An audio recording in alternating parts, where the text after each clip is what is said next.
Ya, tinggal di share screen Mas Febri. Sudah ya? Sudah kelihatan semua Bapak Ibu materinya? Bisa klik di chat. Oke. Tadi ada gangguan sedikit. Kita mulai ya. Bismillahirrahmanirrahim. Assalamualaikum warahmatullahi wabarakatuh. Nah, hari ini kita akan bahas mengenai prospek pemasaran hasil panen. Nah, ini kenapa jadi materi pembuka? Karena harapannya kami ingin mengenalkan prospeknya terlebih dahulu bahwa bisnis hasil panen hidroponik itu sebenarnya cukup menjanjikan. Di Indonesia, mungkin khususnya kalau kebetulan Goodplan kan kantornya di Jogja ya, jadi mungkin kami juga akan membahas yang spesifik di kota Jogja itu seperti apa. Sambil nanti boleh dari peserta jika ingin sharing juga mengenai hal-hal yang sudah pernah dilakukan, teknik-teknik pemasarannya di luar Jogja, mungkin ada pengalaman apa yang berhasil. Nah, itu bisa di-sharingkan juga, nanti bisa raise hand jika ingin sharing, nanti akan dibuka untuk suaranya, sehingga nanti bisa ikutan ngobrol di sini. Nah, acara hari ini tuh konsepnya memang konsep yang sangat santai, karena judulnya Bincang Hidroponik, jadi konsepnya memang bukan webinar, tapi hanya kita ngobrol-ngobrol sharing bareng antara kami Goodplan dengan para pendengar, dengan para pemirsa ya. Jadi harapannya bisa terdapat adanya diskusi yang saling nambahin ilmunya. Jadi kami akan sharing apa yang kami ketahui, nah nanti juga dari peserta itu juga akan sharing seperti itu. Nah, next Mas Febri.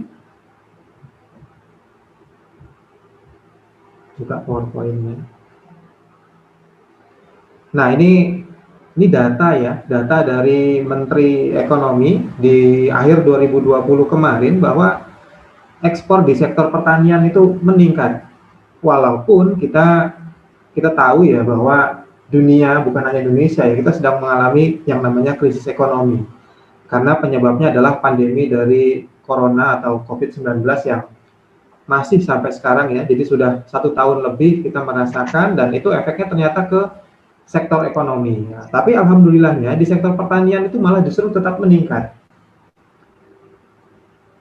Ini berupa data atau berupa fakta resmi ya dari pemerintah kita, dari Menteri Ekonomi. Jadi tidak bisa dipungkiri lagi bahwa memang sektor pertanian itu menjanjikan sekali prospeknya.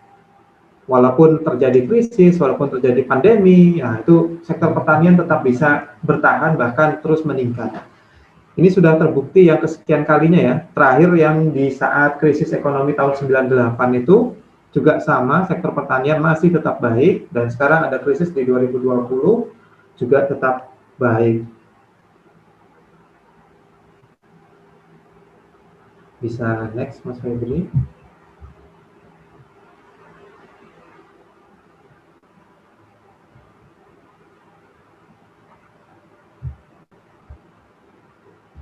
Nah, ini ada beberapa berita news ya yang terbaru saya capture atau saya ambil dari majalah Trubus ya. Jadi harapan kita bahwa berita yang disajikan ini benar. Nah, itu kenapa saya ambil dari sumbernya dari Trubus. Pertama adalah pasar hidroponik terus tumbuh ya, baik pasar sayuran atau pasar buah-buahan. Bisa next, Mas.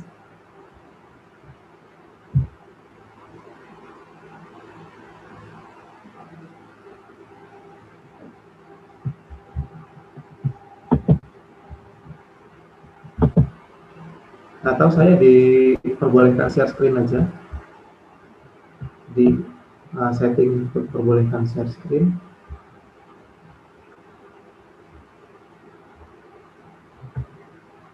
Nah, ini salah satu perusahaan yang Healthy Fresh itu menghasilkan 1 ton sayuran daun setiap bulan dengan luasan 500 meter persegi.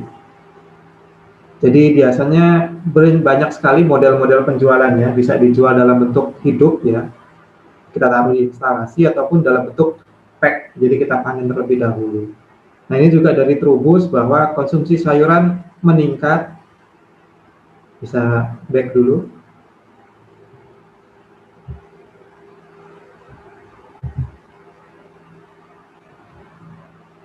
Back ke belakang.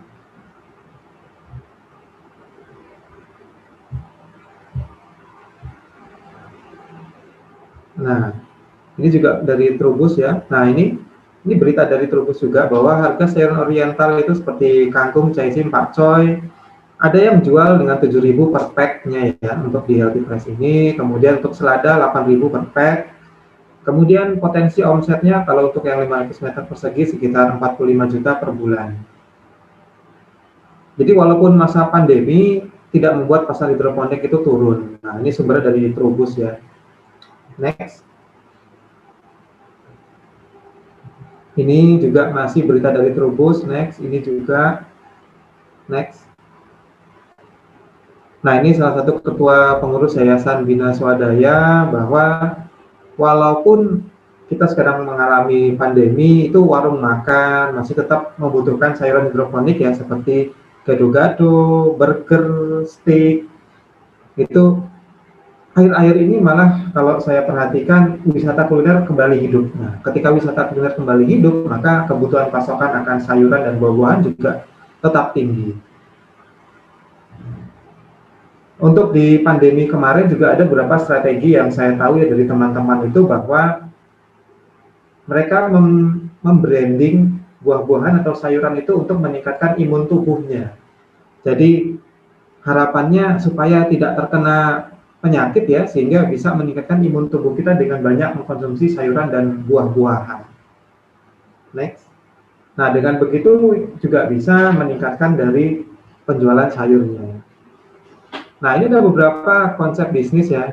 Nah, ini karena kebetulan kami ini Muslim, jadi saya share mengenai konsep bisnisnya Abdurrahman bin Auf ya. Yang pertama bahwa Dulani ala suq, yang artinya adalah tunjukkan aku di mana pasar. Nah, jadi biasanya kalau yang saya perhatikan dari beberapa masalah pemasaran yang terjadi dari petani-petani hidroponik yang baru mulai, itu adalah pertama tidak survei pasar terlebih dahulu.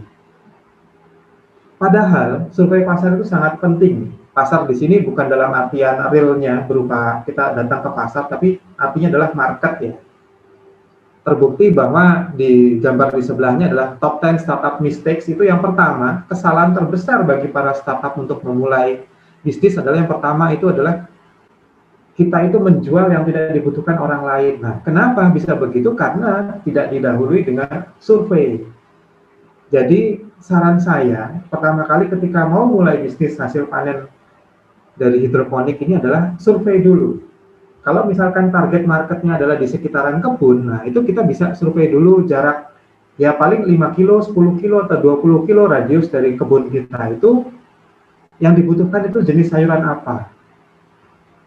Kemudian jumlahnya berapa, lalu dibutuhkannya apakah per hari, per 2 hari, per 3 hari, atau seminggu sekali, atau sebulan sekali. Nah, kita harus punya data itu. Ketika kita sudah bisa punya data itu, baru kita bisa menentukan jenis tanaman apa yang kita tanam. Jadi bukan sebaliknya. Terkadang, umumnya yang terjadi itu adalah bikin kebun, nanam jenis tanaman yang disukai oleh si owner. Misalkan, wah saya suka nanam kangkung, akhirnya nanam kangkung full. Jadi setelah bikin kebun langsung nanam kangkung. Setelah kondisi panen baru nyari pasarnya. Dijual kangkung harga sekian. Nah, kalau sudah seperti itu kemungkinan susah untuk bisa terjual habis. Kenapa? Karena bisa jadi di sekeliling kebun itu atau di sekitar radius sekian kilo dari kebun itu malah kebanyakan penjual burger, kebanyakan penjual gado-gado. Kan mereka tidak butuh kangkung. Nah, yang salah siapa? Berarti yang salah adalah kita sebagai petaninya atau sebagai owner yang memulai bisnisnya. Karena itu tidak survei pasar terlebih dahulu. Jadi yang baik itu adalah memang kita cari tahu dulu, kita survei dulu, market kita itu butuhnya apa. Kalau misalkan jarak 1 kilo ada pedagang mie ayam, kemudian jarak 2 kilo ada pedagang burger misalkan, dan seterusnya. Nah, jadi kita sudah bisa bikin list daftar kebutuhan market, kebutuhan pasar kita adalah sawi untuk mie ayam, kebutuhan sekian kilo per hari per outlet. Kemudian untuk burger, kebutuhannya selada sekian kilo per hari per outlet. Nah, itu tinggal kita list semua, kita bikin daftarnya, kita hitung kebutuhannya, nah baru kita konversi ke jadwal tanam. kita konversi ke jadwal tanam di kebun kita, sehingga kita bisa panen sekian kilo sawi dalam setiap hari, atau kita bisa panen sekian kilo selada sekian hari sekali. Nah, itu sudah ada yang membutuhkan, marketnya sudah butuh, sehingga ketika panen kita tidak perlu cari market lagi, kita sudah bisa menawarkan langsung ke target-target market kita tadi. Jadi itu penting sekali kalau menurut saya, itu adalah survei pasar. Jadi jangan bikin produk yang tidak dibutuhkan sama market kita, kecuali kita punya SDM yang bagus, kita punya capital yang bagus, sehingga kita berani menerobos pasar. Nah, kalau seperti itu ya silahkan tentukan dulu produknya, boleh. Kita tentukan dulu produknya, lalu dengan SDM dan kapital yang kita punya, kita terobos pasar, kita bikin market mengenal produk kita, dan kita bikin produk kita dibutuhkan oleh market. Tapi itu butuh effort yang besar ya, dibandingkan kalau kita melakukan survei terlebih dahulu. Yang kedua, mabitu dainan, tidak menjual dalam kondisi hutang. Nah, kalau ini nanti hubungannya ke laporan keuangannya, jadi ke cash flow kita. Jadi baiknya memang kita cari, ketika kita baru mulai ya, kita cari pasar-pasar atau market yang cash flow-nya lancar, artinya yang pembayarannya tidak tertunda.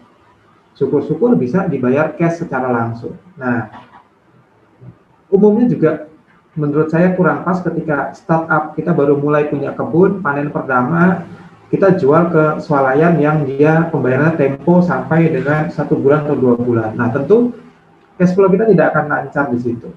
Ketika cash flow kita tidak lancar, nanti kita mau menanam selanjutnya butuh modal, kita kehabisan modal. Nah, itu justru akan merusak bisnis kita sendiri. Jadi untuk awal-awal baiknya memang kita cari yang pembayarannya cash secara lancar, sehingga nanti kita bisa terus menanam tanpa kekurangan modal, kita bisa memperbesar luasan kebun kita. Baru kalau mau ditargetkan ke swalayan, ke supermarket, silahkan. Kecuali memang sejak awal kita sudah punya modal yang cukup besar, kapital yang cukup besar, sehingga kita punya dana cadangan. Ketika nanti terjadi pembayaran tempo yang cukup lama, kita masih kuat untuk mulai nanam lagi, karena modalnya ada. Yang ketiga, walam urid an arbah katsiron. Nah, saya tidak ingin untung besar, artinya di sini adalah jangan terlalu maruk, jangan terlalu berharap harga jualnya tinggi sekali. Yang penting harga jual itu masih di atas HPP dan bisa mencukupi kebutuhan beban-beban dari bisnis kita. Saya rasa itu sudah cukup untuk dijadikan harga jualnya. Nanti kita bermainnya adalah di volume penjualan. Nah, jika kita bermain di volume penjualan, tentu ukuran kebun kita tidak bisa kecil. Nah, ini yang biasanya jadi problema di para petani adalah ketika ditawari untuk membuat kebun hidroponik, itu biasanya saya bikin yang ukuran kecil dulu, Mas. Nanti kalau sudah balik modal, baru bikin yang ukuran besar. Nah, ini juga kurang tepat. Kalau misalkan targetnya atau poinnya adalah bisnis, maka ada luasan minimum tertentu yang harus dicapai. Kalau misalkan kita luasan kebunnya kecil, tentu saja jumlah produk yang dihasilkan juga sedikit. Bagaimana mau bermain di volume nanti? Akhirnya ketika kita tidak bisa bermain di volume, kita akan bermain di harga jual. Harga jual ditinggikan, lalu harapannya keuntungannya besar, tapi malah produknya sulit diserap pasar. Atau mungkin ketika kita mulai penawaran ke beberapa marketnya butuh yang kontinuitasnya rutin atau butuh kuantitasnya besar, kita tidak mampu mensuplai, sehingga kita tidak jadi deal dengan konsumen tersebut. Jadi malah kita akan kesulitan jika ukuran kebunnya itu tanggung. Yang keempat, walam ashtari ma'iban. Saya tidak membeli barang cacat atau produknya itu harus berkualitas. Nah, kalau di sini berarti artinya adalah pahami dulu teknik dasar untuk menanamnya, untuk berhidroponiknya, sehingga bisa menghasilkan hasil panennya yang baik juga. Terkadang kita baru mulai, baru belajar nanam juga sekaligus belajar, sekaligus langsung bikin kebun. Nah, ini repotnya adalah ketika hasil panennya itu tidak sesuai dengan standar marketnya, kemudian tidak laku, ataupun masih laku tapi dihargai rendah, karena kualitasnya juga tidak sebagus atau tidak sesuai dengan standar, kita kecewa, kita jadi rugi. Akhirnya disalahkan hidroponiknya. Padahal itu harusnya adalah tanggung jawab kita sebagai yang produsen, kita sebagai petaninya, kita harus memberikan atau kita harus bisa menghasilkan produk yang berkualitas. Nah, jadi standarnya seperti apa, kita bisa survei juga di swalayan ya. Kita bisa survei ke swalayan yang memang swalayan yang kelas atas. Nah, di situ kita bisa perbandingkan sayur yang masuk ke sana itu seperti apa. Warna daunnya, bobotnya, bentuknya, ataupun rasanya. Nah, kemudian kita bisa tiru, itu jadi kita jadikan standar panen kita. Yang kelima, wallahu yubarik lima yasha. Allah Subhanahu wa taala memberkati apa yang dikehendaki, jadi syariat dulu baru skill. Nah, kalau ini spesifik sekali ke kaum muslimin ya, bahwa kita harus belajar fikih muamalahnya dulu, nah, baru kita bisa mulai berbisnis. Next, Mas Febri.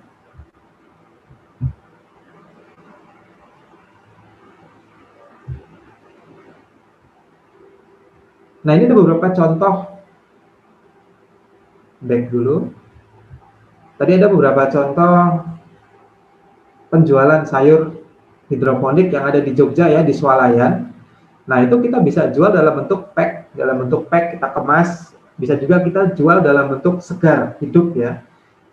Nah, tentunya kalau kita jual dalam bentuk hidup, kita harus sekaligus menaruh display instalasinya di swalayan tersebut. Ada beberapa kelebihan dan kekurangan kalau kita jual pack dan kita jual dalam bentuk segar menggunakan instalasi seperti ini ya, tergantung nanti perhitungan kita, lebih cocok ke arah yang mana. Ada beberapa saya perhatikan kelemahannya jika kita menjual dalam bentuk hidup. Instalasi seperti ini adalah ketika ada pengunjung yang tertarik, penasaran ya dengan sayuran yang dipajang di instalasi ini, kemudian dicabut, dilihat, ketika dikembalikan lagi ke instalasinya, nah itu posisinya biasanya tidak tepat. Ada yang akarnya belum masuk, ataupun ada yang cacat, sobek, karena disentuh-sentuh oleh pengunjung ya. Nah, hal tersebut mengakibatkan kerusakan pada sayuran kita.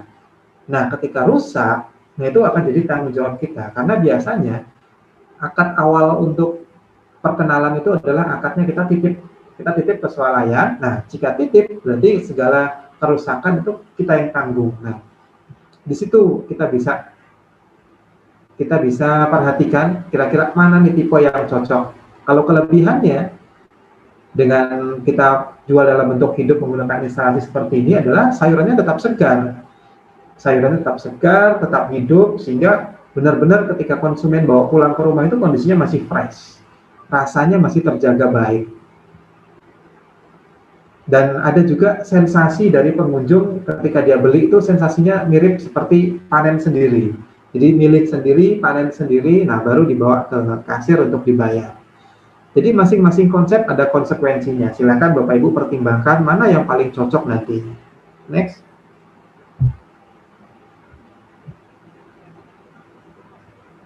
Nah, ini juga sama ya di salah satu swalayan yang ada di Jogja. Kalau di Jogja itu semua swalayan sudah menjual hasil panen hidroponik. Jadi Bapak Ibu yang domisili di Jogja terbuka sekali peluangnya ya. Di beberapa swalayan itu semuanya sudah menerima, sudah tahu sayur hidroponik itu seperti apa. Termasuk di minimarket yang tersebar di seluruh Indonesia itu ya, 2 minimarket yang merah sama biru itu juga mereka di Jogja sudah ada arah ke situ, sudah mau menerima sayuran hidroponik. Jadi silakan Bapak Ibu bisa penjajakan, bisa mendatangi bagian purchasing-nya. Jika ingin mensuplai langsung ya, tentu juga harus mempersiapkan kuantitas, kontinuitas, sama kualitasnya. Atau bisa juga dijual langsung dari kebun. Jadi Bapak Ibu mengundang para pengunjung untuk datang langsung panen sendiri, milih sendiri di kebunnya Bapak Ibu. Nah, konsep yang terakhir ini yang kami jalankan di Good Plan ya. Pada beberapa tahun lalu ketika kami masih menjual hasil panen hidroponiknya, itu kami lebih menyukai konsumen datang langsung. Pilih sendiri, panen sendiri, nanti tinggal ditimbang, bayar di kasir. Jadi sekaligus konsumen itu atau pengunjung itu biasanya sekaligus tanya-tanya bagaimana cara nanamnya dan segala macam. Nah, kalau di Good Plan sendiri memang belum mensuplai ke swalayan ya, karena terkait tadi cash flow-nya itu. Jadi setelah saya hitung-hitung, sepertinya belum mampu jika untuk menanggung tempo selama itu. Tapi kalau memang misalkan Bapak Ibu punya dana cadangan atau kapital yang besar, silakan untuk mensuplai ke swalayan. Nah, kalau kami dulu lebih suka langsung direct ke warung makan, kafe, penjual burger, dan seperti itu ya. Tapi kemudian untuk 1-2 tahun terakhir kami tidak lagi berjualan sayur hidroponik, tidak lagi berjualan hasil panen hidroponik, kami 100% hasil panen kami berikan ke ponpes-ponpes yang ada di sekitaran kebun. Ada berapa ponpes Mas Febri kemarin sempat? Ada 8 ini. Per hari bisa berapa puluh kilo kita antar ke tiap ponpes itu totalnya? Per hari bisa sampai 20-30 kilo. Jadi per hari 20-30 kilo kami antar ke ponpes-ponpes yang terdekat di sini ya. Jadi luasan kebun Goodplant itu ada 500-an meter. Per hari kami bisa panen 20-an kilo tergantung sama kebutuhan ponpesnya. Jadi kalau dihitung sebulan, kalau rata bisa 600 kilo. Karena hari Minggu pun kami tetap antar, tapi kami antar di hari Sabtu. Jadi kami double. Untuk hari Sabtu kami antarnya double untuk di hari Sabtu dan Minggu. Karena hari Minggu kami libur, tapi ponpesnya tetap buka. Nah, itu pun masih bisa digenjot lagi produktivitasnya, bisa tetap kita tingkatkan lagi, bahkan yang tadi ya, luasan 500 meter bisa 1 ton itu bisa. Jadi kita bisa atur mau panen tiap hari, 3 hari sekali, seminggu sekali, atau berapa hari sekali, silahkan tergantung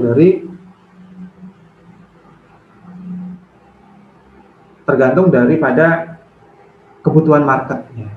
Nah, next Mas Febri.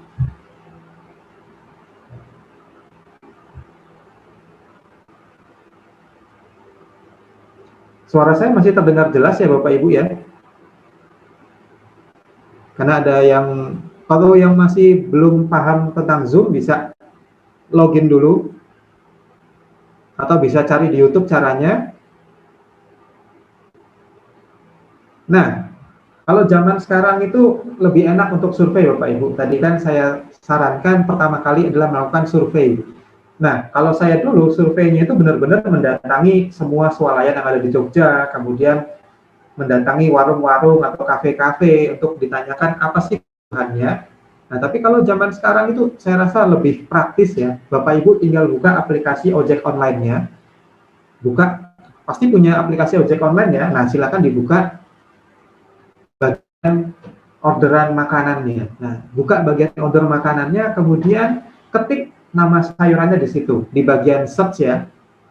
Coba sekarang kalau yang punya aplikasinya, silahkan dicoba. Ketik misalkan kangkung, misalkan ketik salad, misalkan ketik gado-gado, misalkan ketik apa. Nah, itu nanti akan muncul warung-warung makan atau kafe-kafe yang ada menu dari sayuran tersebut. Nah, itu kan bisa kita jadikan target market kita.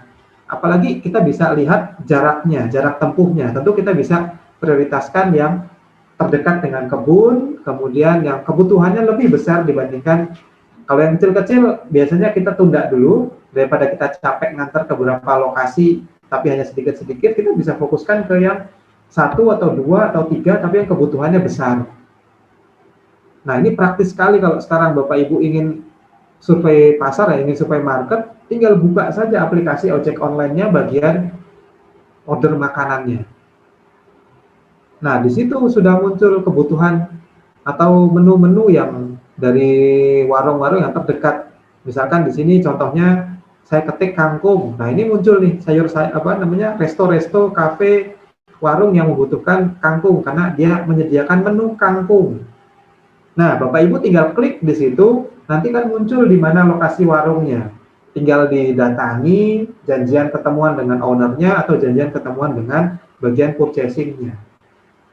Nah, silakan tinggal melakukan pendekatan negosiasi. Kira-kira butuhnya berapa banyak, berapa hari sekali, kemudian spesifikasi kebutuhan sayurnya seperti apa. Mungkin ukurannya, kemudian rasa seperti apa, dan lain-lain.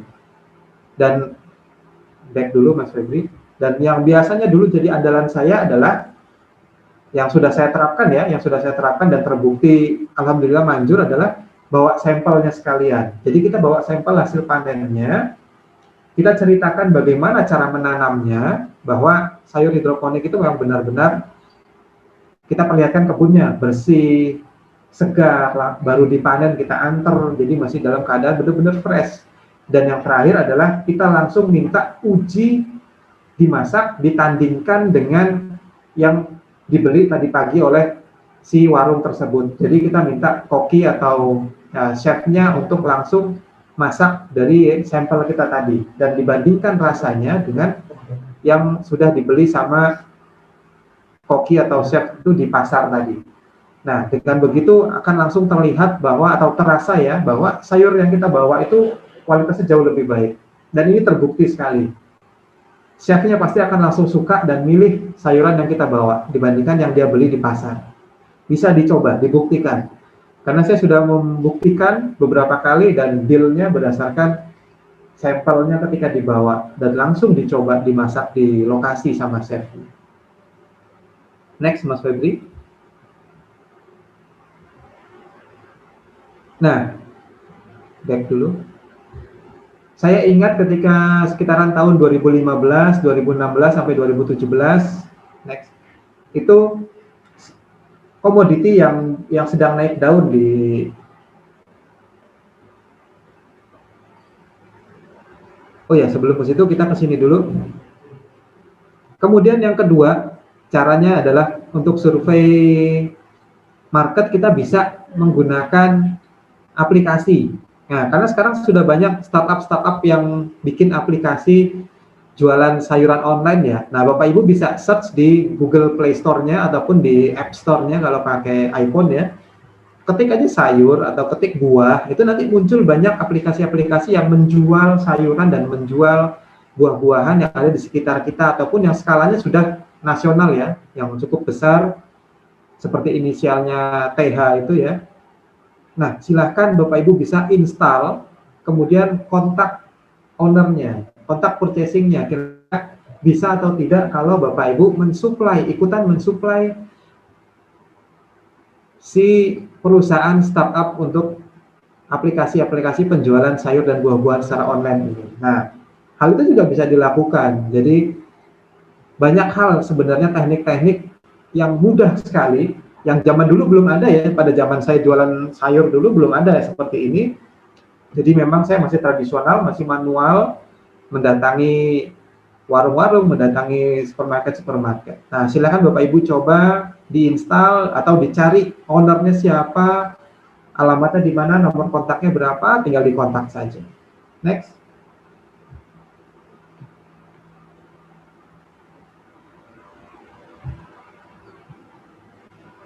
Nah, ini ya, potensi bisnis melon premium. Nah, sebelum ke sini, saya ingat dulu tahun sekitaran 2015 sampai 2017 itu komoditi yang bernilai jual tinggi di secara hidroponik ya. Pada saat itu adalah yang saya ingat tomat indigo rose. Nah, pada saat itu tomat indigo rose memang baru masuk ke Indonesia, booming, harga jualnya tinggi sekali dibandingkan tomat biasa. Saya ingat dulu harga jual di swalayan sekitar 70.000 ke atas per kilonya. Padahal harga tomat biasa itu paling 10.000, 20.000. Artinya bagaimana? Artinya di sini adalah Bapak Ibu harus pintar-pintar menentukan komoditi atau jenis sayuran yang akan ditanam. Kenapa? Karena biaya operasionalnya sama. Contoh tadi ya, tomat indigo rose dengan tomat biasa, kegiatan operasionalnya, beban biayanya itu sama, tidak terlalu berbeda jauh. Tapi harga jualnya berkali-kali lipat, sehingga nanti akan mempengaruhi omset atau pemasukan dari Bapak Ibu. Kemudian setelah indigo rose mulai turun, muncul selada-selada impor ya, seperti Johnson dan lain-lain. Nah, itu mulai banyak yang nanam selada. Ketika bikin kebun, nanamnya selada. Nah, sekarang mulai dari 1 tahun terakhir ya, dari 2020 sampai saat ini, yang saya tahu ya di komunitas itu yang sedang tren adalah melon premium, melon Korea ya. Ada banyak sekali jenis-jenis melonnya dengan harga jual yang luar biasa tinggi dibandingkan melon-melon pada umumnya ya yang ditanam oleh petani di tanah ya, seperti rock melon itu kan harganya paling 10.000, 20.000. per kilonya, tapi ini kita bisa lihat harganya sampai 50, 70 untuk jenis melon premium ini ya. Ada jenis Dalmatian, ada jenis Green Nigal, ada jenis melon Korea dan macam-macam. Nah, harga jualnya berkali-kali lipat, cukup tinggi, sehingga ketika Bapak Ibu milih mau bikin instalasi, mau nanam melon, oh saya sudah ada market melon misalnya. Antara nanam melon yang biasa dengan melon Korea atau jenis melon premium, tentu baiknya adalah jenis melon yang premium. Karena capeknya sama, biaya operasionalnya sama, tapi omsetnya jauh lebih tinggi. Di Jogja sudah ada yang nanam melon Korea. Minggu yang lalu saya sama Mas Febri sempat silaturahmi ke kebunnya, itu luasan 500-an meter dan akan bertambah lagi 1000-an meter lebih. Itu beliau menanam melon Korea, dijual ke Jakarta. Jadi dengan harga yang cukup sangat lumayan ya, 45.000 per kilo ya, dari kebun ke supplier. Nah, nanti dari supplier akan jual lagi ke swalayan dengan harga yang tentu ada selisihnya lebih tinggi. Sedangkan di swalayan jualnya ya dengan harga ini, 50.000, 60, 70 dan seterusnya. Jadi luar biasa ini prospek melon premium saat ini. Kebutuhannya juga masih sangat tinggi. Ada kenalan saya juga di Semarang itu yang rutin sekian ton per minggu nanam melon premium dijual ke daerah Jabodetabek dan itu masih kurang ternyata. Jadi ketika Bapak Ibu tertarik, monggo mau nanam melon premium bisa, silahkan. Next, Mas Febri. Nah ini beberapa bulan yang lalu ya, sekitar bulan kemarin, dari gubernur kita ya, Pak Ridwan Kamil, mencari 5.000 anak muda di daerah Jawa Barat yang mau, istilahnya mau berkecimpung di dalam dunia bisnis pertanian. Nah, nanti yang akan digunakan adalah smart farming secara hidroponik. Jadi nanti Pak Gubernur akan bikin smart farming secara hidroponik di daerah Jawa Barat. Targetnya mencari 5.000 anak muda untuk manajemennya. Jadi ya, kita realistis saja bahwa petani-petani sekarang usianya sudah di atas 50 semua. Jadi ketika nanti sudah tiada, penerusnya siapa lagi kalau bukan kita, para generasi muda. Tapi anak-anak milenial atau yang generasi Gen Z nantinya ya, tentu ketika berkecimpung ke pertanian tradisional atau yang konvensional masih di tanah, sepertinya agak sulit kalau prediksi saya. Sehingga satu-satunya yang berpeluang baik adalah yang smart farming hidroponik seperti ini ya. Jadi bersih, berteknologi, dan praktis. Nah, biasanya anak-anak milenial atau Gen Z itu lebih suka yang seperti itu. Dan ini juga Pak Menteri kemarin juga mencanangkan untuk ketahanan pangan di pekarangan. Nah, ini cocoknya memang bagi para hobis rumahan ya. Jadi yang nanamnya yang bukan skala bisnis, jadi konsepnya adalah untuk ketahanan pangan rumah tangga. Nah, silahkan nanam di rumah secukupnya dengan luasan yang ada, berapapun bisa, bahkan dengan menggunakan starter kit seperti ini ya, starter kit yang ada di depan saya ini itu hanya butuh luasan 30-40 cm saja, kita sudah bisa panen 8 sayuran segar di rumah. Jadi hanya ukuran 30-40 cm sudah bisa berhidroponik, nanam sayuran segar. Apalagi kalau punya lahan yang cukup luas di rumah ya, misalkan punya 10 meter misalkan. Nah, itu akan lebih bagus lagi untuk ketahanan pangan keluarga dan juga tetangga. Jadi, silahkan Bapak Ibu, ada dua konsep yang bisa dijalani. Kalau misalkan untuk ketahanan pangan keluarga, tentu nanti konsepnya adalah menghemat pengeluaran belanja sayur. Karena pastinya kalau kita produksi sendiri, tentu akan lebih murah dibandingkan kalau kita belanja di pasar atau di swalayan, dengan hasil yang sama atau bahkan bisa lebih tinggi kalau misalkan sudah menguasai tekniknya. Nah, di sini kami juga bersedia membantu Bapak Ibu untuk belajar teknik hidroponiknya ya. Kebetulan bulan depan, bulan Maret, kami membuka pelatihan hidroponik gratis Bapak Ibu, online se-Indonesia, silahkan, ataupun dari luar negeri juga ada yang ikut. Nanti akan saya bikin seperti ini, pakai Zoom. Pesertanya terbatas, nanti linknya akan saya berikan di sosmed kami ya, di sosmed kami maupun di grup-grup hidroponik kami. Nanti akan saya berikan link pendaftarannya, Bapak Ibu silahkan ikut. atau bisa ajak saudara, kerabat, teman-temannya gratis. 4 kali pertemuan Zoom, nanti ada teori dan langsung praktek, kemudian nanti juga ada grup untuk diskusinya. Nah, grup diskusinya itu nanti selamanya, artinya tidak ada batasan waktu, silakan jika ada kendala bisa kontak kami. Yang dipraktekkan kalau yang kami sarankan ya, untuk pemula, untuk yang baru belajar, itu menggunakan starter kit seperti ini. Harganya juga murah. Kalau di kami itu kami jual dengan harga 70.000, sudah dapat satu set lengkap, bisa langsung mulai nanam di rumah. Atau mau yang di atasnya atau yang lebih luas juga kami sediakan.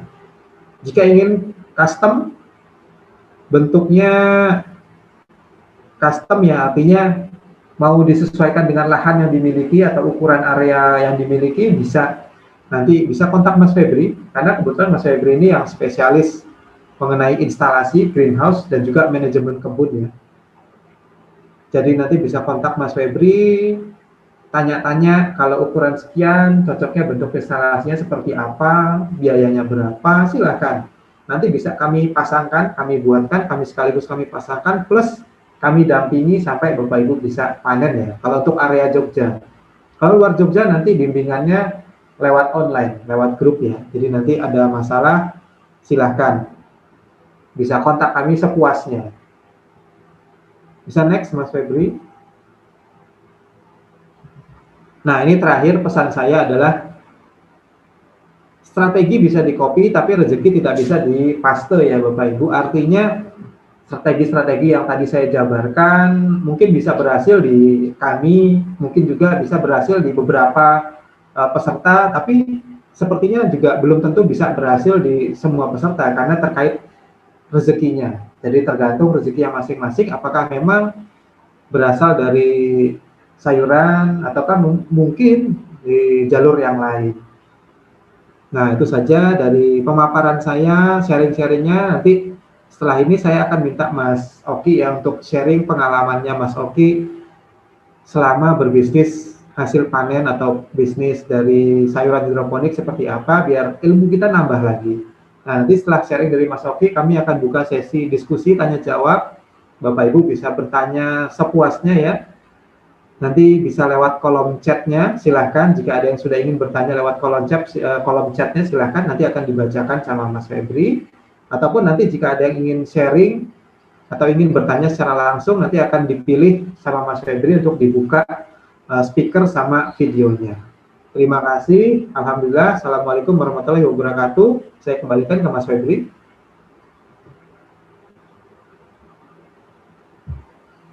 Oke, terima kasih Pak Sabto. Langsung tanya jawab atau Mas Oki dulu? Mas Oki.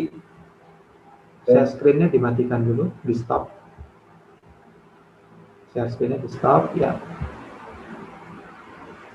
Persilahkan Mas Oki.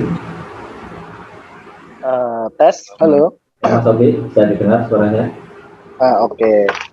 Assalamualaikum warahmatullahi wabarakatuh. Waalaikumsalam warahmatullahi wabarakatuh. Perkenalkan, nama saya Oki Rahmat Ilhami. Saya dulu juga salah satu muridnya Pak Sabto ya Pak ya. Ya ini Halo. Mas Oki ini alumni ya, alumni pelatihan yang sekarang sudah terjun ke bisnis ini. Monggo Mas. Jadi mungkin emang pemasaran produk memang merupakan suatu tombak dalam sebuah bisnis, kesuksesan bisnis. Jadi kalau dulu saya memulai bisnis sayur itu memang awalnya seperti yang disebutkan oleh Pak Sabto tadi, kesalahan-kesalahan saya dalam berbisnis hidroponik dulu idealis sekali dengan saya harus punya kebun yang besar, memproduksi sayur-sayuran hidroponik saya sendiri, terus habis itu tanpa mempertimbangkan kebutuhan pasar. Akibatnya saya hanya produksi, setelah itu kekurangan capital juga, kekurangan modal, hasil kontinuitas pun tidak mencukupi kebutuhan pasar, dan hasil customer saya waktu itu yang mungkin bisa menaikkan brand saya sendiri justru malah pada hilang semua gitu. Jadi dalam bisnis hidroponik itu yang terpenting dari bukannya hidroponik ya, maksudnya sayuran itu ya itu ada kontinuitas, kualitas, dan juga kuantitas dari sayurannya itu sendiri. Dan kebanyakan kalau di lapangan yang sering saya temui itu di Jogja ini banyak sebenarnya greenhouse hidroponik yang memiliki permasalahan dalam hal pemasaran.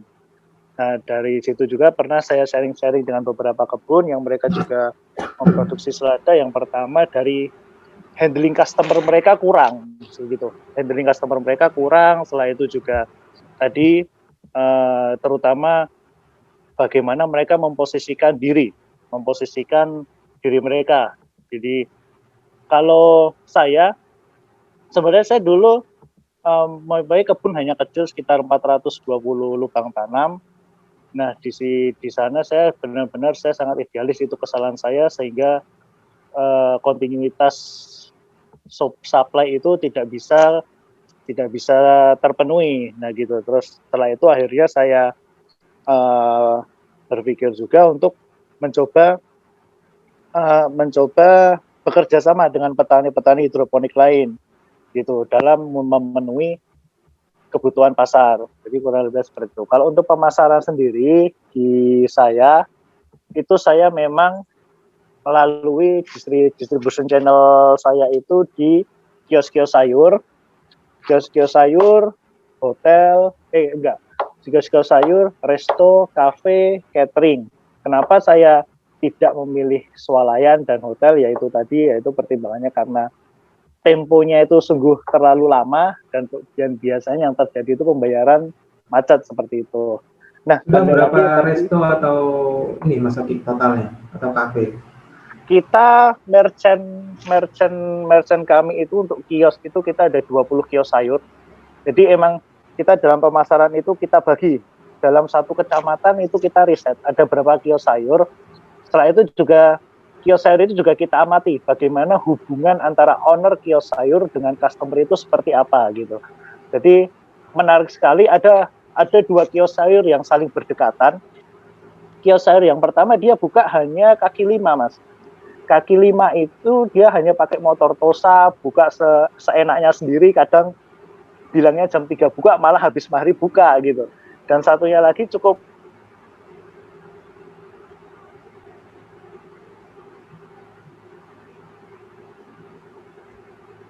bagus sekali, dari dua masih lebih kencang ya. Halo, tes? Ya. Nah, lebih kencang penjualannya, yang justru dari tampilan luarnya tuh kayak enggak banget gitu. Dan mereka pun jual itu kios sayur ini untuk selada saya dia bisa menjual 5 kilo per hari, Pak. Sedangkan yang tampilan bagusnya yang versi sebelahnya itu malah ya sekilo kadang nggak habis dalam 1 hari. 2 kilo itu bisa untuk 3 hari, baru mereka repeat order lagi ke kami. Terus kami amati kenapa ini, ternyata customer relationship mereka itu berbeda kayak gitu sih. Nah kebanyakan juga untuk teman-teman yang pada punya greenhouse di Jogja ini yang mereka bermasalah dengan pemasaran, yaitu adalah customer handling mereka, berkurangnya service and support mereka kayak gitu sih, Pak. Sekarang total berapa puluh kilo per hari, Mas Oki? Kita dulu awal sih 3 kilo per hari, tapi alhamdulillah sekarang kita permintaan itu 70 kilo per hari konstan. Alhamdulillah kita, ya pernah kita tembus itu di angka 96 kilo, Pak. Masih kira-kira prospek ke depan masih cukup nggak? Untuk masih terbuka nggak kira-kira tuh, Ki? 100 kilo per hari atau mungkin bisa nyampe berapa prediksimu? Berapa ratus kilo per hari kebutuhan di Jogja? Kalau prediksi saya untuk wilayah Jogja itu saya di 100 kilo, Pak. 100 kilo per hari.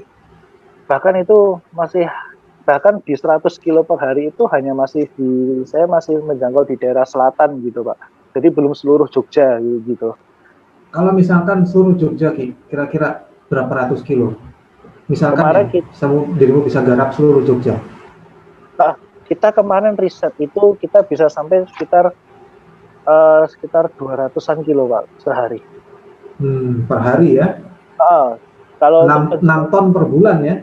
Ya, bahkan untuk penjualan saya per hari, per minggu pun kemarin kita rekap data itu sampai 400 kilo per minggu. Pandemi masalah nggak, Ki? Gimana? Pandemi, krisis ekonomi, masalah nggak? Pandemi awal itu enggak sih, enggak ada masalah. Cuman ketika mungkin di Jogja ini menetapkan PPKM, itu memang kita mengalami sedikit penurunan order dan terpaksa kita ada riset program tanamnya. Jadi barang yang saat ini tersedia di saya pun masih kurang-kurang gitu, Pak. Berarti Jadi kalau kita teman-teman ada yang mau ikutan Juplay ke dirimu, boleh-boleh aja, Ki, ya? boleh-boleh aja nanti, tapi tetap ada procurement dari saya karena kan memang kita punya standarisasi produk sendiri untuk supply ya, Pak ya. Betul. Gitu. Balik lagi, sebenarnya kendala juga mungkin untuk masalah positioning tadi. Kita kan misalkan kita punya kebun, itu ibaratkan kan sebuah pabrik ya, Pak ya. Iya, betul. Nah, ibaratkan sebuah pabrik, di mana kalau kita mengamati mungkin seperti perusahaan-perusahaan besar, bahkan seperti PT Dua Kelinci, itu mereka, saya ambil contoh aja PT Dua Kelinci, mereka juga ada pabrik, ada distributor, baru retailer, dan baru masuk end user. Nah, di situ kan dari pabrik otomatis harga berbeda ya, Pak ya. Nah, yang sering agak sulit saya untuk bekerja sama dengan teman-teman hidroponik di Jogja ini, terutama di hal pricing, Pak. Kadang saya kan posisinya di sini sebagai distributor ya, Pak ya. Untuk kebun paling produktivitas kami masih belum mencukupi permintaan. Nah, kebunmu sekarang berapa, Ki, luasan, Ki? Gimana? Kebunmu sekarang berapa lubang tanam atau berapa luas? Kita itu sekarang awalnya itu kita 2000 di area Sewon, lalu kami bekerja sama dengan salah satu brand di Jogja, terus kita bangun lagi dengan satu lahan produksi, kita gabungkan jadi satu, itu kita ada 9.100 lubang tanam, Pak. Sambil liatin sayurannya, Ki, sambil ngomong. Oh iya, sayur okay. Gitu ya, karena ada beberapa peserta yang minta diperlihatkan. Pindah kamera belakang berarti, Ki. Oke. Ini tadi soalnya panas, Pak, dalam greenhouse. Sambil lanjut ngobrol, Ki. Jadi ketika yang saya alami kesulitan dalam pembangunan supply, terutama itu mereka petani ini hidroponik kebanyakan yang masih baru ya, ibaratnya yang mungkin belum cukup memahami ya.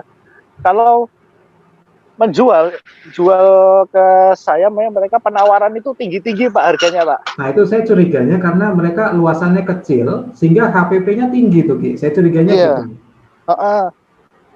Ya banyak faktor juga sih sebenarnya mungkin ya. Cuman memang kalau misalkan ibaratnya pasar di Jogja ini tuh kan untuk selada itu di angka 15.000 sampai 20.000 per kilo. Dengan saya sebagai distributor saya juga punya harga beli saya gitu, Pak. Iya, karena dirimu kan juga ngambil margin kan? Iya, tentu saja. Dan ya itu kendalanya mereka pada melakukan penawaran tuh jualnya ada yang 20.000 per kilo, 25.000 per kilo. Pengen cepat balik modal itu, Ki. Iya.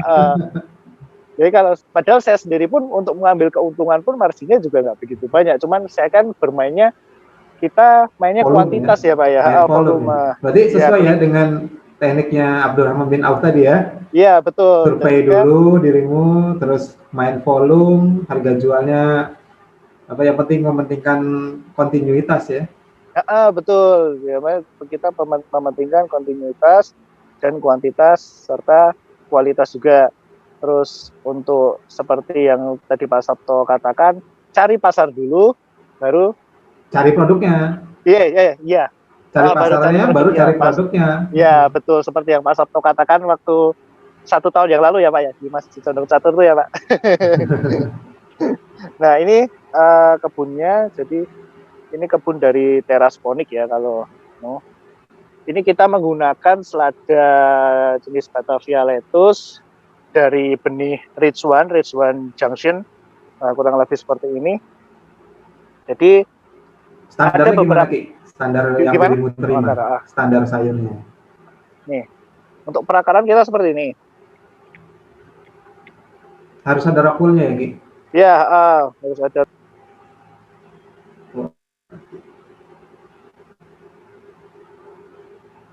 Di unmute. Ayo unmute ya, Ki. Ki, mic-mu mati Ki. Oh ya, udah hidup. Oh ya, Udah hidup, udah hidup. Nah, terus untuk standar kualitas sendiri, biasanya resto-resto itu apa namanya? Mereka punya kriteria juga. Makanya kita sebagai petani atau sebagai produsen itu kita juga harus menyesuaikan kebutuhan pasar ya Pak ya. Betul. Nah, kita harus menyesuaikan kebutuhan pasar. Contoh, kita pernah menjumpai itu restoran kayak restoran all you can eat Korean grill barbecue shabu kayak gitu. Mereka minta selada yang daunnya lebar. Terus contoh catering, mereka minta selada juga yang daunnya lebar, elastis, seperti itu. Jadi betul. Berarti tiap konsumen punya kriteria sendiri-sendiri ya? Iya betul, punya kriteria sendiri. Iya, pengalaman saya juga dulu Ki, waktu di salah satu Yami yang terkenal di Jogja itu, mereka minta pakcoynya justru yang ukurannya remaja Ki, yang nanggung-nanggung begitu. Karena betul. dia bilangnya kalau yang sudah usia standar panen biasanya itu terlalu besar kalau di mangkoknya. Jadi mereka minta usianya dikurangi. Dan dari segi rasa pun juga berpengaruh ya Pak ya? Iya betul. Iya betul. Makanya itu, jadi kita sebagai grower bukan hanya soal adu besar ya, bukan hanya adu besar ya.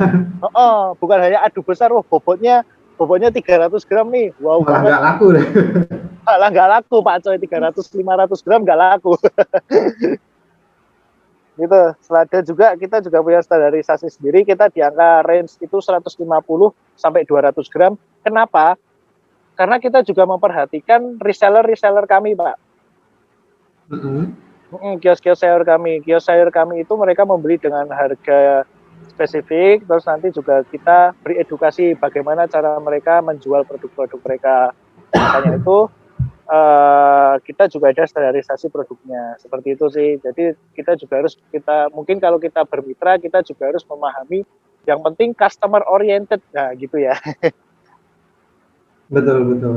Customer oriented ya, kurang lebih seperti itu. Mungkin untuk standarisasi produk ya kurang lebih seperti itu sih. Jadi bukan masalah benihnya apa, saya sebut merek nggak apa-apa ya Pak ya? Nggak apa-apa. Nah, saya pakai tafung, tafung elek, siapa bilang tafung jelek? Bagaimana cara penanamanmu, kan tinggal begitu aja. Siapa betul, bilang tekniknya harus benar ya. Siapa bilang tanah merah jelek? Siapa bilang RZ itu mahal? Kalau kita nanam RZ nggak untung, nyatanya kita untung, kita semua ini full RZ. Gitu. Ada Faris nggak di situ Ki? Gimana? Nggak ada, adanya Mas Dimas. Oh, Dimas. Halo Mas Dimas. Masih ingat saya nggak dia? Gimana Mas? Masih ingat saya nggak dia itu? Oh pasti ingat dong Pak. Jadi kurang lebihnya seperti itu gambarannya. Kondisi lapangannya di Jogja nyatanya seperti itu. Dari harga memang. Dirimu ngantarnya tiap hari Ki? Berarti iya. Kalau mau bermitra dengan dirimu harus menyiapkan panen rutin tiap hari atau gimana ngaturnya dirimu nanti? Misalkan ada orang yang tertarik bermitra. Iya, harus setiap hari Pak, harus setiap hari. Itu juga tergantung dengan orderan kami. Jadi kami, kalau misalkan ada petani yang mungkin masuk kriteria dari kami dari segi harga, kualitas itu mereka masuk, baru nanti kita ngobrol-ngobrol tentang kerjasama kita kayak gitu. Yang nentuin jenis tanaman itu dirimu Ki? Iya. Si petani harus nanam apa itu dirimu ya? Iya, betul. Karena sempat kita juga ada kontrak dengan salah satu kafe di daerah Jalan Kaliurang, mereka ada permintaan kailan. Kailan itu rutin di angka 12 kilo per hari, bahkan pernah naik kuantitasnya jadi 17 kilo per hari untuk kailan. Jadi untuk petani waktu itu kailan memang kita instalasi ini penuh selada semua, kita cari petani konvensional. Kita cari petani konvensional, mereka suruh kita nanam. Kami suruh untuk menanam kailan itu sendiri. Iya, betul. Biasanya nanti Ki ada kasus-kasus seperti petaninya ngeyel. Jadi sudah disuruh nanam, misalkan dirimu nyuruh nanam kailan, dia ngeyel nanam selada. Jadi pada saat dirimu nanti butuh kailan, ternyata dia tidak punya, dia nanamnya selada. Ah, itu Jadi sejauh ini belum sih Pak, sejauh ini belum. kemungkinan nanti akan ada kasus-kasus seperti itu. Jadi harus Iya, bisa disiplin terhadap si petaninya. Jadi petani juga atau mitra harus benar-benar ngikutin jadwal yang sudah dibikin sama suppliernya ya. Jadi iya ketika betul. disuruh nanam selada sekian hari sekali, jumlahnya sekian, ya harus ikut. Cuman pernah saya menemui itu masalah Kailanya nggak diantar ke drop point kami Pak. Jadi kami 2 hari itu kena penalti 5 kali lipat dari harga kontrak. Wah, masih mending kalau cuma harga, Ki. Saya dulu punya pengalaman, penaltinya adalah langsung tidak dilanjutkan lagi supply-nya. Karena pada waktu itu saya nyuplai kangkung ya ke salah satu restoran di Jogja. Pada saat sampel diadu dengan kangkung yang dimiliki oleh si restoran, itu sampel saya menang. Chefnya sangat suka sekali. Nah, ketika sudah mulai nyuplai, pada saat tertentu si mitra saya, si petani saya itu mengganti benihnya dengan benih curah. Diganti dengan benih curah, pokoknya kualitas downgrade sama dia. Tujuan dia supaya, harapan dia mungkin ya, supaya keuntungan dia meningkat karena semua bahan tanamnya di downgrade. Akhirnya pas saya antar ke si restoran, ternyata tidak disukai lagi sama chefnya. Akhirnya kami diputus kontraknya. Iya. Itu saya juga pernah menjumpai Pak. Jadi kita udah program itu untuk kemarin permintaan selada Lolo Rosa ya. Kita sudah menentukan standar untuk produk Lolo Rosa kita pakai benih Ridwan Amandin gitu karena dari segi daun terus tingkat kemerahannya kan cukup bagus kan di Amandin. Iya, Amandin bagus merah. Nah, tanpa sepengetahuan saya ketika saya ada order, tahu-tahu kok seladanya kok kayak selada hijau, selada Batavia gini tapi merah gitu. Daunnya pun juga nggak begitu lebar. Pak, ini kenapa kok seladanya kayak gini? Oh ya Mas, saya ganti benih. Kenapa ganti benih? Ayo coba-coba Mas untuk mengurangi harga produksinya gitu. Waduh, tentu saja pasti langsung reject kan dari resto kayak gitu. Malah dia nggak dapat rezeki ya jadinya ya. Iya gitu. Nah itu kan tadi juga ada poinnya, jangan maruk harga jualnya ya. Jadi keuntungannya jangan terlalu maruk, jangan terlalu rakus terhadap harga jual. Gitu. Memang Amandin memang cukup mahal ya untuk benihnya, tapi kan dari segi kualitas, jadi di customer pun juga puas ya konsumer. Mereka suka gitu kan, mereka puas, mereka continue sehingga malah kan jadinya. Jadi mereka ketika mereka mendapatkan barang yang bagus dan itu hanya ada di kita, mereka tidak akan menghiraukan harga lagi Pak gitu.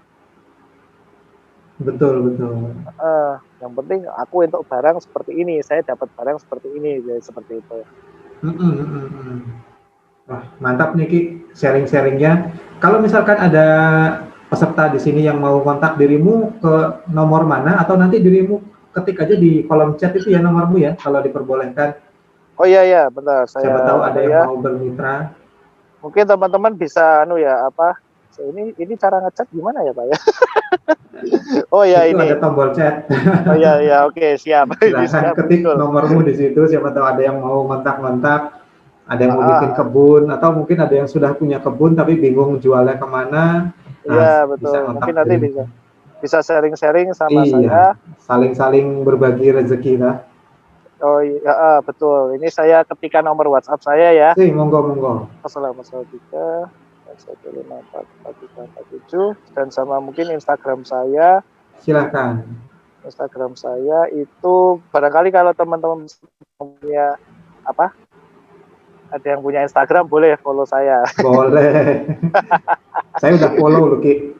Oke siap, saya juga sudah follow Good Plan dan Pak Sabto. Karena awal saya belajar hidroponik itu jujur di Good Plan, gitu. Nah, itu monggo Instagram saya dan nomor WhatsApp saya. Mungkin kalau ada yang mau bertanya-tanya mengenai sharing-sharing pemasaran atau bahkan mungkin mau bekerja sama dengan saya, itu bisa banget. Cuman nanti tetap kita ada procurement-nya sendiri dan juga kita ada sistem sendirilah sampai sistem pembayarannya juga untuk distribusinya juga ada dari kita sendiri gitu sih. Betul. Oke. Makasih ya Ki. Ya siap. Ada lagi yang mau disampaikan? Tidak sih Pak, mungkin saya kembalikan lagi ke Pak Sabto saja. Yo ya, makasih Ki ya. Monggo Iya, Mas iya, Febri. oke. Oke, terima kasih Mas Oki, Mas Oki Ilhami ya. Oh iya, ini Mas Oki ada yang tanya. Mm-mm. Saat saya cari chatnya Mas Oki.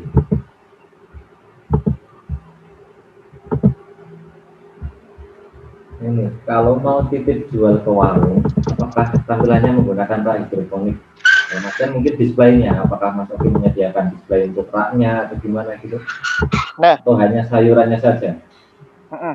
Jadi kalau kita titip kios sayur, tentunya kan kios sayur itu mereka suppliernya dari pasar tradisional ya Mas ya. Hmm. Nah, dari pasar tradisional mereka punya beberapa masalah, yaitu misalkan ambil sayurnya pagi, sore udah layu gitu. Terus dari kebersihan juga nggak mendukung gitu kan. Makanya kita sebagai penjual, sebagai seller, kita juga harus mengedukasi mereka. Jadi di kios sayur itu kita ada support and service-nya, itu handling produk.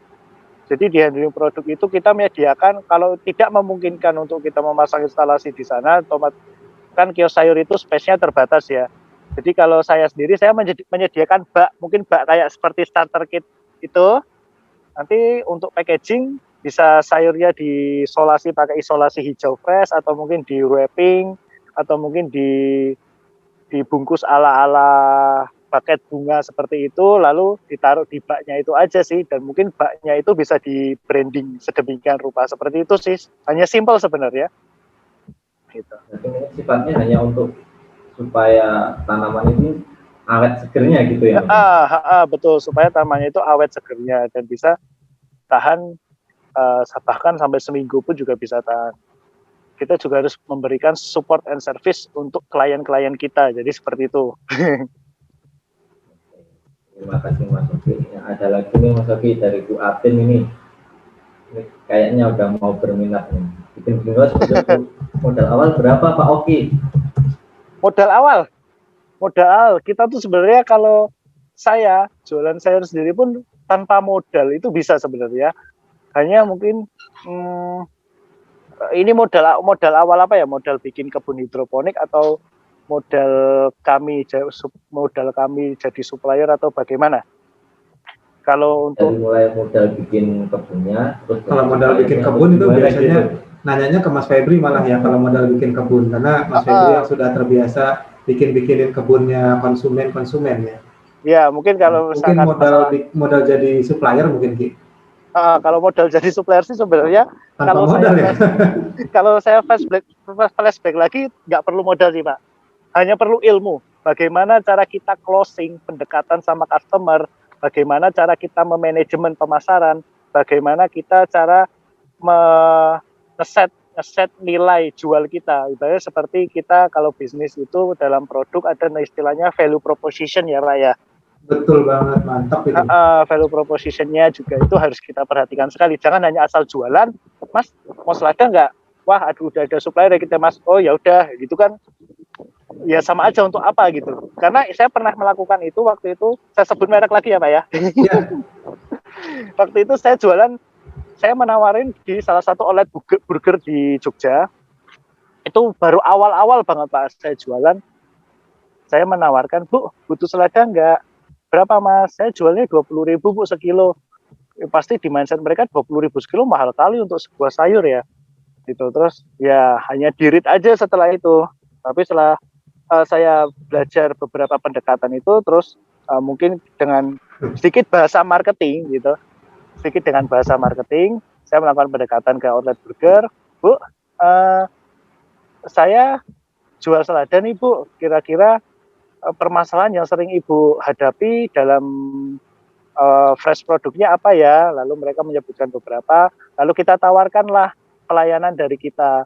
Misalkan untuk penawaran harga ini, Bu, jadi gini, kalau kita bisa support untuk handling produk, terus kita juga keuntungan dari beli dari kita, harga yang kita tawarkan itu 20.000 Bu. 20.000 nanti Ibu bahkan dapat cashback 2.000 setiap pembelian per kilonya. Terus mereka nawar, kalau mau nego pun juga boleh Bu. Terus dari mereka menawar, kalau 18.000 boleh nggak Mas? Tapi, oh bisa Bu 18.000 tapi tanpa cashback ya Bu. Kan kalau kita pikirkan sama ya, 20 kita jual 18.000 per kilo, dan harga 20.000 per kilo dengan cashback 2.000 per kilonya. Kan jatuhnya sama ya, 18.000 per kilo gitu ya. Oke. Masih Bu Atin lagi nih Mas Oki nih. Gimana? Ini masih Bu Atin lagi nih yang tanya ini. Nanti Bu Atin kontak langsung aja nomornya Mas Oki biar bisa ngobrol puas. Silakan Bu Atin. Mana ini Bu Atin? Bisa langsung kontak-kontakan Mas Oki aja nanti. Kan sudah ada nomornya. Mas Sudah ada nomornya. Untuk pemasaran atau gimana nanti bisa kontak Mas Oki. Untuk mau buat kebun nanti bisa bilang saya Bu. Gampang. Kalau untuk teknis kebun nanti sama Mas Febri aja, karena saya untuk teknis belum begitu menguasai ya. Sama-sama belajar Mas Oki. Iya betul. Atau ada lagi dari peserta yang mau tampil live, mungkin bertanya secara live, nanti akan dibuka videonya sama suaranya sama Mas Febri. Silahkan kalau ada yang mau bisa munculkan diri di chatnya. Kita dulu aja. Ya silahkan. Mungkin mau nanya langsung atau mau sharing, monggo. Siapa yang mau? Pak Sulaiman, oke, sebentar Pak.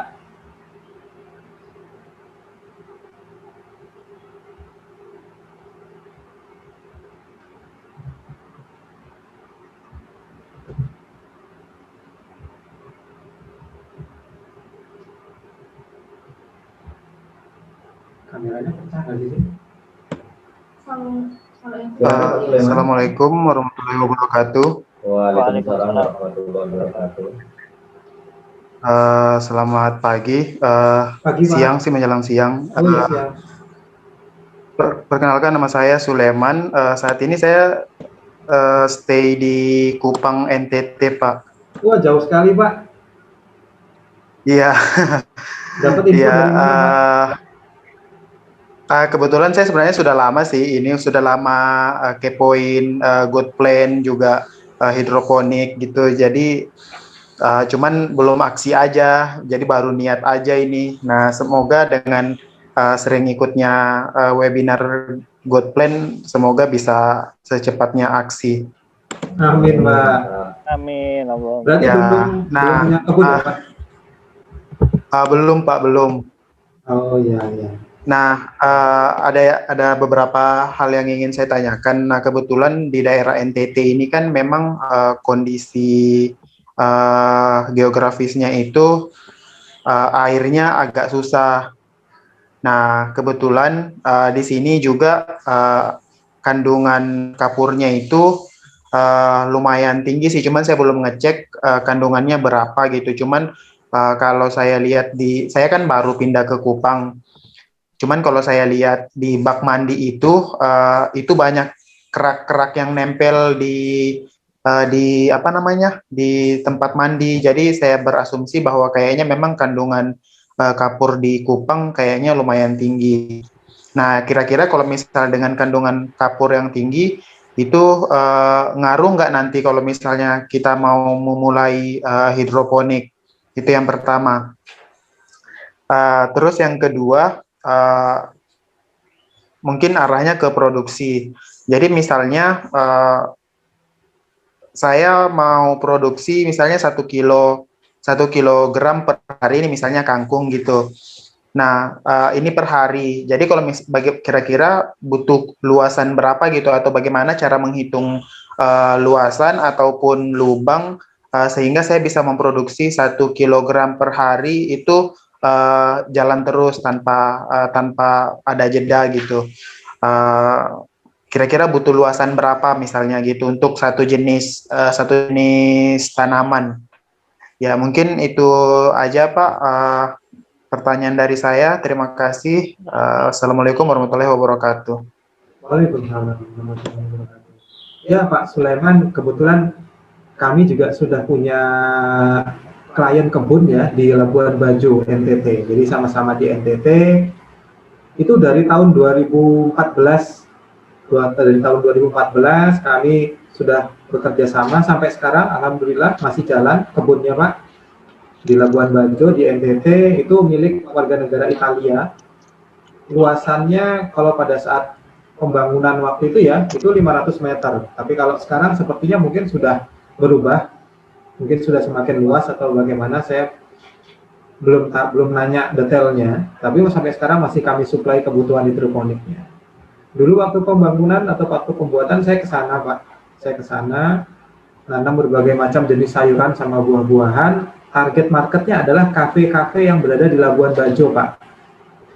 Jadi kafe-kafe di Labuan Bajo itu kan mendapatkan sayur itu dari dua daerah atau dari dua wilayah, Australia atau Bali.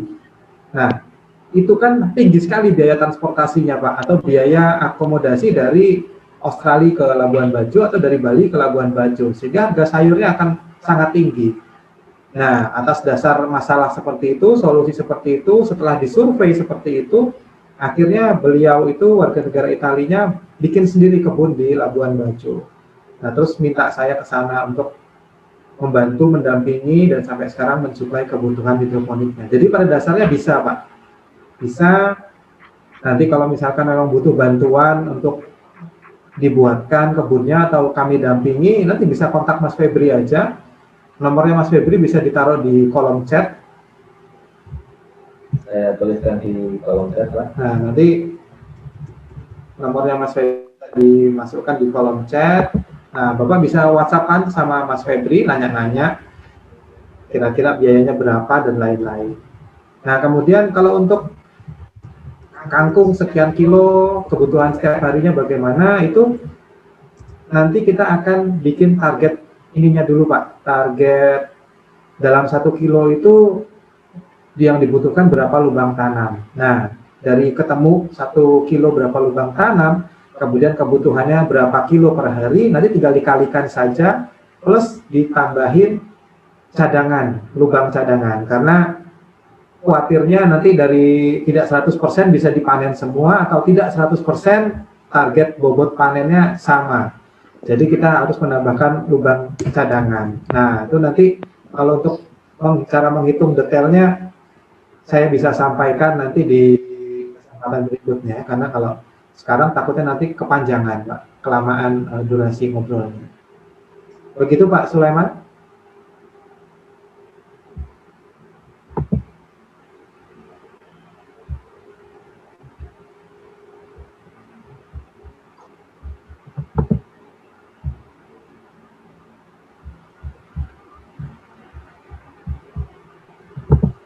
Ada lagi yang mau bertanya, bisa di kolom chat atau bisa mengajukan diri untuk untuk ngobrol langsung. Nah, mungkin sambil ada sedikit penjelasan promosi ya, kebetulan hari ini kami ada promosi mengenai starter kit. Saya mau minta tolong Mbak Yasinta untuk menjelaskan tentang promosi apa sih hari ini Mbak, khususnya bagi orang yang mau mulai berhidroponik skala rumahan. Silakan Mbak.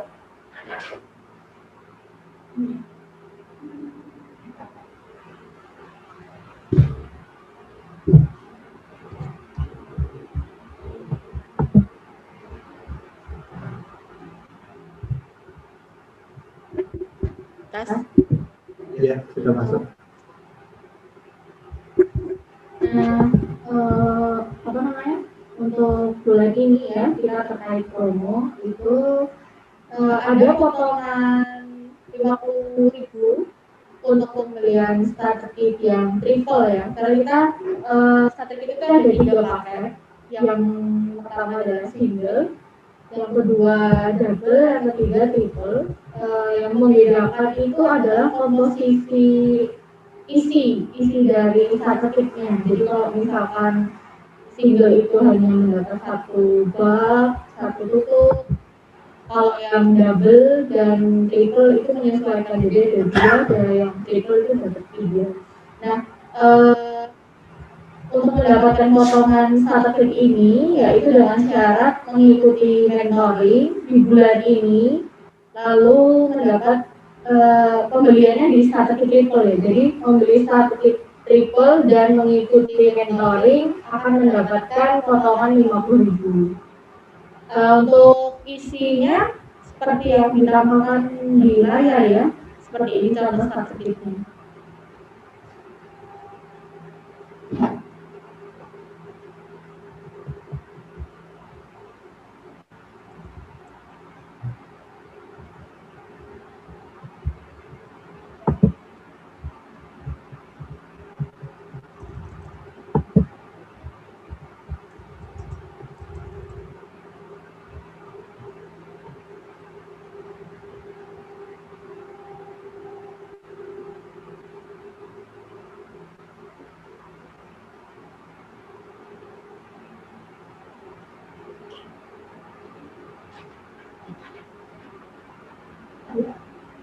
Sudah Mbak Sinta. Mas Febri ada yang mau raise hand itu dari Pak. Tadi Pak siapa ya yang raise hand, saya lihat. Pak Edison Patiasina. Pak Edison. Iya. Pak Edison mungkin mau ngobrol. Mungkin ini peserta terakhir ya yang kami berikan kesempatan untuk sharing. Nanti kami akan tutup dulu ini kegiatan Zoom-nya. Kita akan lanjutkan di minggu depan.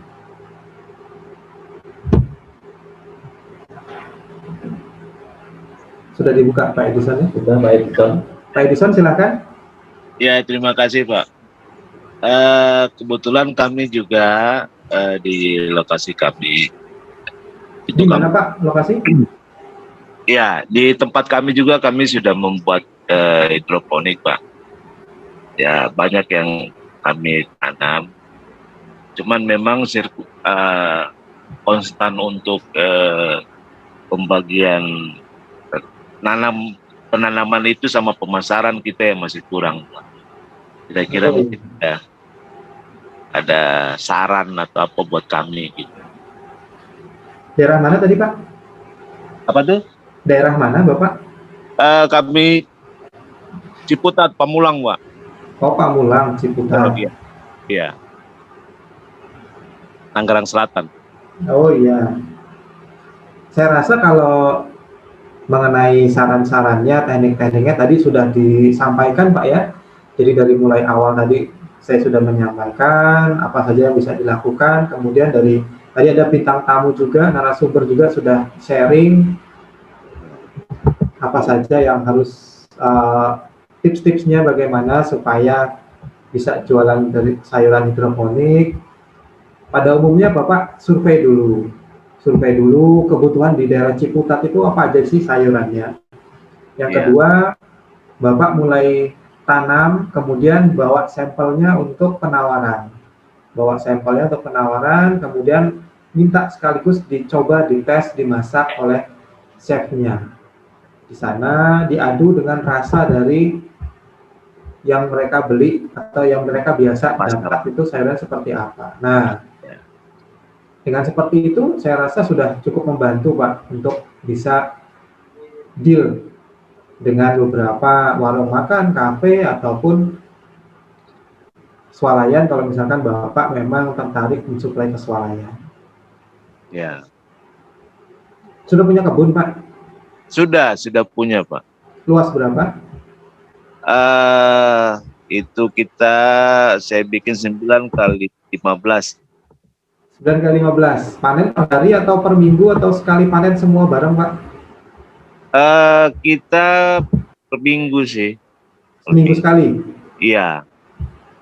Itu memang sudah sesuai dengan keinginan marketnya Pak? Mereka maunya seminggu sekali begitu? Belum. Belum Jadi, pernah survei Pak? Iya, kita belum produksi besar belum sih, hanya kalangan teman-teman aja. Berarti sekarang nanam yang menentukan jenis tanaman Bapak atau dari market? Dari kami sendiri sih. Nah, mungkin bisa dicoba teknik kami Pak ya, karena memang sudah terbukti. Jadi yang Bapak tanam itu baiknya memang yang dibutuhkan sama market. Jadi Bapak bisa survei dulu, cari data, marketnya itu butuhnya sayuran apa, berapa kilo, kemudian apakah tiap hari, ataukah seminggu sekali, atau sebulan sekali. Nah, itu yang Bapak tanam. Memang sih untuk sementara sih kita masih kangkung, pokcai, ya seperti itu aja sih. Ya, baiknya tanam yang dibutuhkan sama market, Pak. Saran saya begitu. Baik, baik. Lebih baik Bapak nanam yang tidak disukai diri sendiri, tapi disukai market, dibanding nanam yang disukai oleh Bapak, tapi market tidak sukai, Pak. Karena kan tujuannya bisnis ya. Betul, betul. Target kita kan konsumen yang puas. Baik, ya. Ya, begitu ya Pak, terima kasih Pak Edison. Ya, sama. Nanti tetap bisa ngobrol sama kami Pak, diskusi, bisa masuk ke grup kami. Kami ada Telegram di goodplan.co.id. Nanti bisa gabung di situ atau bisa ngobrol sama Mas Febri ya. Nomornya tadi sudah di-share di kolom chat 0821 3737 3434. Silahkan tanya apapun boleh. Baik, baik. Terima kasih Pak. Sama-sama Pak Edison.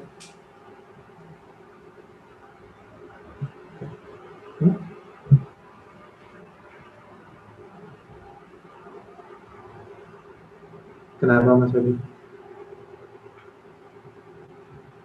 Tolong di-unmute Pak. Halo.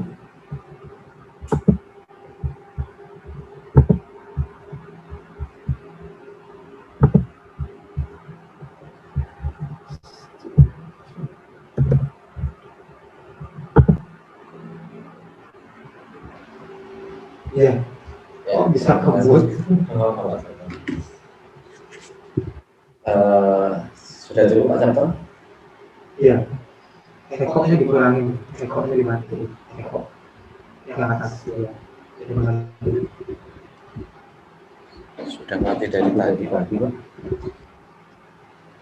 Kok bergema? Tadi enggak. Nah. Tes 1. Ya, ada. Baik, terima kasih kepada Bapak dan Ibu telah bergabung dengan bincang hidroponik via Zoom meeting dengan Goodplan. Ada yang mau disampaikan Pak Sabto? Enggak ada, sudah. Oke, sudah. Semoga next time kita masih bisa berpartisipasi, kita ngobrol bareng lagi di Zoom meeting dengan Goodplan ini dengan tema yang berbeda ya Pak Sabto. Rencananya seminggu sekali ya. Kita akan buka Zoom ngobrol diskusi rencananya seminggu sekali. Nanti jadwalnya bisa dilihat di sosmed ataupun di grup-grup dari Goodplan ya, grup WA ataupun grup Telegram. Mungkin tadi juga mengingatkan kembali tentang promo ongkos kirim di ongkir ya. Nanti lebih jelasnya bisa menghubungi CS produk kita di Mbak Senta atau Mas Pandu. Kemudian sudah disebutkan tadi ya. Cukup sekian saja dari kami. Terima kasih atas partisipasi Bapak Ibu sekalian. Semoga kita masih bisa diberi kesempatan untuk ke depan bertemu lagi dan ngobrol-ngobrol lagi. Sekian, dan terima kasih, sampai bertemu lagi di Zoom berikutnya.